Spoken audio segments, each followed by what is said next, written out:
And I'm Juanita Chavarra-Arias, Managing Editor and Event Marketer. And I'm Kate Shea, Senior Editor and Manager of Digital Content at Event Marketer. And we're back with the Brief Live, a recap of experiential stories, marketing news, and sometimes snafus and other insights the industry is talking about this month. We launched the Brief Live in April, and each episode is a compilation of our weekly dispatch, The Brief, which you can find as a LinkedIn newsletter and summary on eventmarketer.com. As we like to say, our editors have pored over the month's stories and prepared some commentary and analysis in brief, just for you. But before we get started, in the spirit of spring cleaning, we decided we'd come to this month's show with something of a relic these days, the event badge. This guy was hanging among my most precious professional artifacts. It is my VIP Spring Break 2013 badge from the illustrious Spinnakers Beach Club in Panama City Beach. Truly a highlight of my journalistic career to be among these legends you see here. 12 years ago, this was a hot spot of sponsorship engagement. And as you might have read, local officials declared last month that PCB is no longer a spring break town due to a host of issues that aren't too hard to figure out.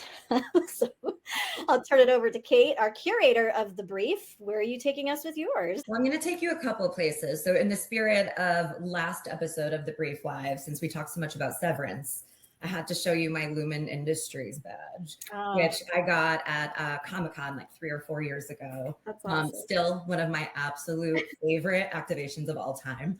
But so for the real one that I'm wearing, probably, yeah, it's backwards, you know how it goes. But so Jack Links did an Ultimate Meetathon. And yes, you heard that correctly. So they had a jerky themed obstacle course in Brooklyn. And it had things like tree stumps and like meat. I think there were meat shaped punching bags. I mean, just this like absolutely ridiculous obstacle course. Pure entertainment. I loved it. I did not participate, which I think is probably best for everyone, but it was fun. Just don't take the Lumen badge into an elevator. All right, Juanita. Yeah, so mine is from February 2022 when Walt Disney World Resort did the media preview for the Star Wars Galactic Star Cruiser. And it was a highly immersive, choose your own adventure style hotel experience. It was almost like a 2-night cruise that took place in space, if you can imagine that. So you came in with your luggage, like all ready to go, and then you could engage with Star Wars characters like Chewbacca, and you can just take your phone, participate in all these kinds of missions, eat themed food at these restaurants, and engage with new characters. Like it was a new, unique kind of experience that I've never done before. But unfortunately, the Star Wars Hotel did close in September 2023, which if anyone wants to deep dive into that, I'm happy to chat. So hit me up. But to me, this was a limited time experience, even if we didn't know it back then when we were touring the place. So it is a part of Disney history now, and I'm just going to hang on to this because, you know, how many people have something like that? Hang on tight. Yeah. All right, let's get into stories this month. I'm going to bring up our first example here. You know, we're always keen on campaigns that help audiences talk about complex or sometimes tricky subjects. And this month, Good Nights transformed the conversation around bedwetting into something kind of empowering. Kate? Yeah. So, you know, we've seen this over the years, right? Where it's a personal care brand or, you know, some other kind of supposedly taboo topic comes up and an event kind of helps destigmatize whatever that stigma might be, right? And I loved the Good Nights campaign and the outer space theme because it really took that theme and ran with it. You know, we had this mock command center, but I think what was most important is that kids had real interactions with astronauts who talked about the absorbency systems in their spacesuits. So that kind of like translating their nighttime underwear to the astronaut spacesuit, kind of destigmatizing that. And then by the end, I think kids were supposed to, and I think they did feel like it was more of a badge of courage to be able to wear the nighttime underwear than something to be ashamed of. And I just thought it was, you know, beautifully done. And I'm not crying, you're crying. We now turn to the Coca-Cola owned Simply Pop prebiotic soda brand, which hosted a live pop-up podcast show to announce its arrival in the category. Juanita?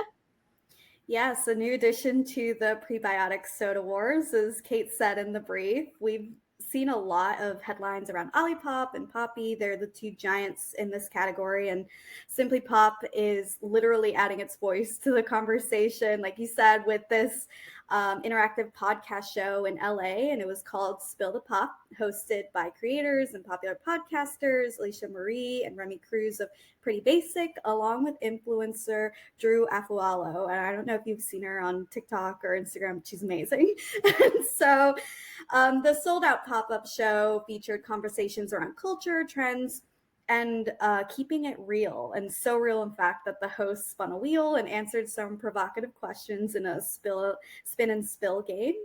And there was also a Stir the Pop mocktail mixology game and a pop or flop activity for the attendees to participate in. So I just think that this hits all of those trends that Gen Z love, bringing in popular influencers and content creators and giving them a platform to chat and engage authentically on topics that mean something to them or that they just want to see be talked about. And I personally enjoy those kind of spill your guts games that they have on late night and on social. And so I think audiences love that vulnerability and candidness that people bring. And it kind of gives them an opportunity to learn something about them, especially if they're big fans. So great way for Simply Pop to join the game. Excellent. All right. I'll take us into some nostalgia plays this month. Starting with CPG legend Famous Amos, yes, the Cookie King, which celebrated its 50th anniversary with a retro block party in LA. Take a look at some of the action here. A cool detail about this program, the founder, Wally Amos, was famous for hosting block parties 5 decades ago for the community. And so for this one, the brand was officially recognized by LA County and the California State Legislature. And we move on to Vita Coco. Here's one more shot. Break dancers, they're big this year. We're going to see some more of that. Moving on to Vita Coco, which revived a Y2K era shopping experience with Nostalgia Mall, created in partnership with Limited 2, that featured a mall security style photo op, hair braiding, ear piercing, lip balm, and fluff topped pens. And of course, confetti filled blow up chairs. If you know, you know, those are all very hot Y2K items. I'm going to backtrack back here to Slice. The soda brand staged a comeback campaign that applauded soda lovers and took on better for you soda companies. Sorry, Simply Pop. The nostalgia style campaign featured vintage gear, scooters, boombox themed coolers, and breakdancers. We've been covering nostalgia now for a couple of years. It's definitely just a very much talked about tactic this year. And I think for it to work, you want to tap into the zeitgeist of the era, of course. And I think all 3 of these, programs did. But the brands that are doing this well have lore to build on. And Famous Amos to us, nailed it with nostalgia. But most importantly, by embracing its story. CPG brands are kind of, they're reading the room in a way, right? The world is in turmoil. Everything is kind of wild right now. And I think we're all kind of looking for an escape. And arguably one of the best escapes is to just take a trip down memory lane, particularly if it's curated by a brand, and kind of, bring back some of those warm and fuzzies. Yeah, I was a big fan of Limited 2, so I was really excited to see that they were part of this Nostalgia Mall moment. I would love going into the store and just pick out these sequin purses and look at all the bright colors. And so to see those images of people rocking the tiny scarves, the skirts over the loud leggings, the colorful tinted sunglasses. Yes, exactly that. I looked up to the people on Disney Channel, wearing those kinds of things, or Britney Spears. I had those posters in my room. So I think that Kate's right. It's a time to step away from where we are now and step back into the good old days. For me, I was a kid or a teen. So more of that, please. I'm right there with you, because I'm pretty sure I can still smell the perfume I used to buy from Limited 2, which I think was vanilla sugar. Yes. Such a middle school, such a throwback. And let's talk about dance. Breakdancing, flew back onto the scene thanks to the Olympics. It's a feel-good movement. It's a feel-good thing to watch. Yeah, and our newest B2B Dream Teamer, who we featured this month, Adele from Red Bull Canada, was saying that they brought in Canada's gold medal winning breakdancer into their booth. And it's one of the biggest draws that they have. And so I think breakdancing, let's get more of that too.